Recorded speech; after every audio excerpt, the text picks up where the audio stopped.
உங்கள் வீடு தேடி வரும் அரசு. உங்களுடன் ஸ்டாலின். உங்களுடன் ஸ்டாலின் சிறப்பு முகாம் இன்று தொடங்கி நவம்பர் இறுதி வரை நடைபெறும் என அறிவிக்கப்பட்டிருக்கிறது. தமிழகம் முழுவதும் மொத்தம் 10,000 சிறப்பு முகாம்கள் நடைபெறும் என சொல்லப்பட்டிருக்கிறது. அதேபோல நகர்ப்புற பகுதிகளிலும் 3768 முகாம்கள் நடத்தப்படும் எனவும் இந்த திட்டத்தின் மூலமாக சொல்லப்பட்டிருக்கிறது. ஊரக பகுதிகளை பொறுத்தவரை 6232 முகாம்கள் நடத்தப்படும் எனவும் சொல்லப்பட்டிருக்கக்கூடிய நிலையில் முதற்கட்டமாக ஜூலை 15ஆம் தேதி தொடங்கி ஆகஸ்ட் மாதம் 15ஆம் தேதி வரை 3563 முகாம்கள் நடத்தப்படும் என சொல்லப்பட்டிருக்கிறது. அதேபோல சேவைக்கான தகுதி ஆவணங்கள் எவை என்று தன்னார்வலர்கள் மூலமாக கடந்த வாரமே கையேடு வழங்கப்பட்டிருப்பதாக சொல்லப்பட்டிருக்கக்கூடிய நிலையில் மொத்தம் 1 லட்சம் தன்னார்வலர்கள் இந்த முகாம்களுக்கான பணிகளில் ஈடுபடுத்தப்பட இருக்கிறார்கள். உங்களுடன் ஸ்டாலின் சிறப்பு முகாம் வாரத்தில் 4 நாட்கள் இந்த முகாம் நடைபெறும் என சொல்லப்பட்டிருக்கிறது. செவ்வாய்க்கிழமை, புதன்கிழமை, வியாழக்கிழமை, வெள்ளிக்கிழமை போன்ற நாட்களில் இந்த முகாம் நடைபெறும் என அறிவிக்கப்பட்டிருக்கக்கூடிய நிலையில் இதற்கான நேரங்கள் பின்வரும் நாட்களில் அறிவிக்கப்படும் என சொல்லப்பட்டிருக்கிறது. சென்னை மாநகராட்சியில் 200 வார்டுகளிலும் 2 முகாம்கள் வீதம் மொத்தமாக 400 முகாம்கள் அமைக்கப்பட்டிருக்கின்றன. நகர்ப்புற பகுதிகளை பொறுத்தவரை 13 அரசு துறைகளை சார்ந்த 43 சேவைகள் இந்த திட்டம் மூலமாக மக்கள் பெறலாம் என சொல்லப்பட்டிருக்கிறது.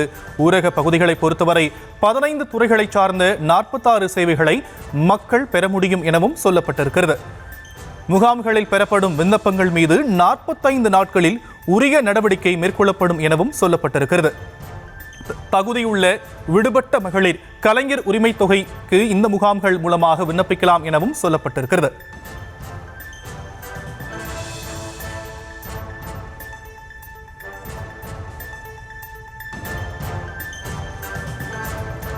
நகர்ப்புறங்களில் மக்கள் பயன்பெறும் 13 அரசு துறைகள் எவை என்ற கேள்வி எழுந்திருக்கக்கூடிய நிலையில் வருவாய் மற்றும் பேரிடர் மேலாண்மை துறை, எரிசக்தி துறை போன்ற துறைகளின் சேவைகளை மக்கள் எளிதில் பெற முடியும் என சொல்லப்பட்டிருக்கிறது. அதேபோல கூட்டுறவு, உணவு மற்றும் நுகர்வோர் பாதுகாப்பு துறை, மாற்றுத்திறனாளிகள் நலத்துறை போன்ற சேவைகளை மக்கள் பெற முடியும். ஆதி திராவிடர் மற்றும் பழங்குடியின நலத்துறை சார்பாகவும் நகர்ப்புற மக்கள் பயன்பெறும் 13 அரசு துறைகள் எவை என்ற கேள்வி எழுந்திருக்கக்கூடிய நிலையில் அது குறித்தான தகவல்களை நாம் தொடர்ந்து பார்த்து வருகிறோம். தொழிலாளர் நலத்துறை மற்றும் திறன் மேம்பாட்டுத்துறை மூலமான சேவைகளையும் இதன் மூலமாக பெற முடியும். வீட்டு வசதி மற்றும் நகர்ப்புற வளர்ச்சித்துறை சேவையும் இதன் மூலமாக பெற முடியும். அதேபோல குறு, சிறு மற்றும் நடுத்தர தொழில் நிறுவனங்கள் துறை சார்பான சேவைகளையும் மக்கள் பயன்பெற முடியும் என சொல்லப்பட்டிருக்கிறது. சமூக நலன் மற்றும் மகளிர் உரிமைத்துறை சார்பான பலன்களையும் மக்கள் பயன்பெற முடியும். தகவல் தொழில்நுட்பவியல் மற்றும் டிஜிட்டல் சேவைகள் துறை சார்பான தகவல்களையும் சேவைகளையும் மக்கள் பெற முடியும். சிறப்பு திட்ட செயலாக்கத்துறைக்கான சேவைகளையும் மக்கள் பயன்பெற முடியும் என சொல்லப்பட்டிருக்கிறது. நகர்ப்புற மக்கள் பயன்பெறும் சேவைகளை நாம் பார்த்தோம். தொடர்ந்து ஊரக பகுதிகளில் மக்கள் பயன்பெறும் 15 அரசு துறைகளுக்கான சேவைகள் எது என்ற கேள்வி எழுந்திருக்கக்கூடிய நிலையில் அது குறித்தான தகவல்களை நாம் பார்க்க இருக்கிறோம். ஊரக வளர்ச்சி மற்றும் ஊராட்சித்துறை, வருவாய் மற்றும் பேரிடர் மேலாண்மை துறை போன்ற சேவைகளை மக்கள் பெற முடியும். மருத்துவம் மற்றும் மக்கள் நல்வாழ்வுத்துறை, எரிசக்தி துறை போன்ற சேவைகளை ஊரக பகுதியில் இருக்கக்கூடிய மக்கள் பயன்பெற முடியும். அதேபோல கூட்டுறவு, உணவு மற்றும் நுகர்வோர் பாதுகாப்பு துறை, மாற்றுத்திறனாளிகள் நலத்துறை சேவைகளையும் ஊரக பகுதிகளில் இருக்கக்கூடிய மக்கள் பயன்பெறும் வகையில் இந்த சேவைகள் அமைக்கப்பட்டிருக்கின்றன. மாற்றுத்திறனாளிகளின் நலத்துறை, ஆதி திராவிடர் மற்றும் பழங்குடியின நலத்துறை சேவைகளையும் மக்கள் எளிதில் அணுகி பயன்பெறும் வகையில் இந்த முகாம்கள் செயல்பட இருக்கின்றன. பிற்படுத்தப்பட்டோர், மிகவும் பிற்படுத்தப்பட்டோர், சிறுபான்மையின நலத்துறை சேவைகளையும் மக்கள் பயன்பெற முடியும். அதேபோல தொழிலாளர் நலன் மற்றும் திறன் மேம்பாட்டுத்துறை தொடர்பான சேவைகளையும் மக்கள் எளிதில் அணுகி பெற முடியும் எனவும் சொல்லப்பட்டிருக்கிறது.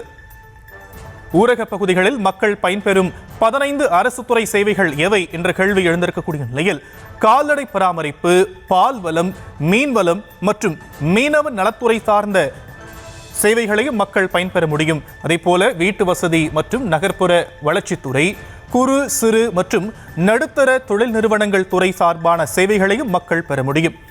சமூக நலன் மற்றும் மகளிர் உரிமைத்துறை, தகவல் தொழில்நுட்பவியல் மற்றும் டிஜிட்டல் சேவைகள் துறை சார்பான சேவைகளையும் மக்கள் பெற முடியும்.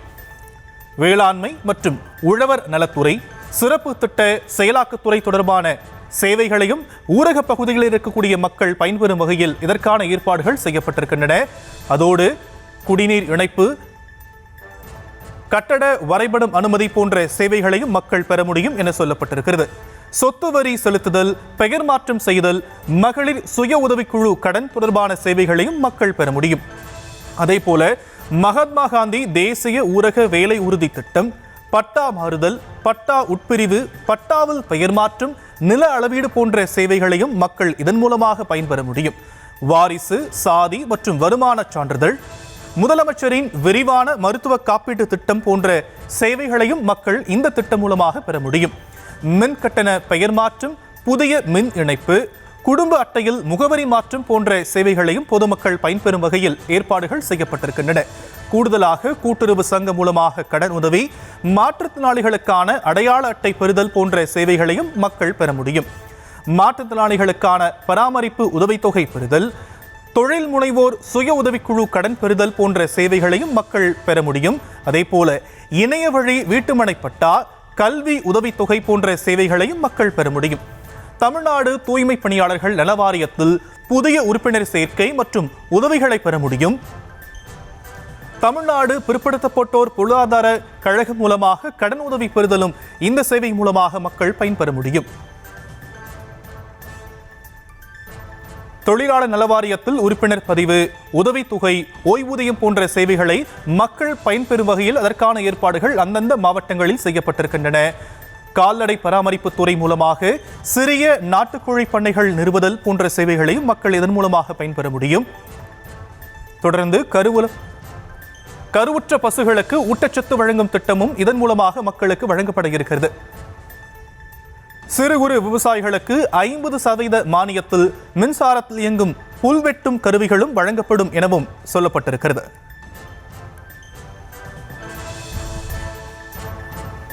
உங்கள் வீடு தேடி வரும் அரசு, உங்களுடன் ஸ்டாலின்.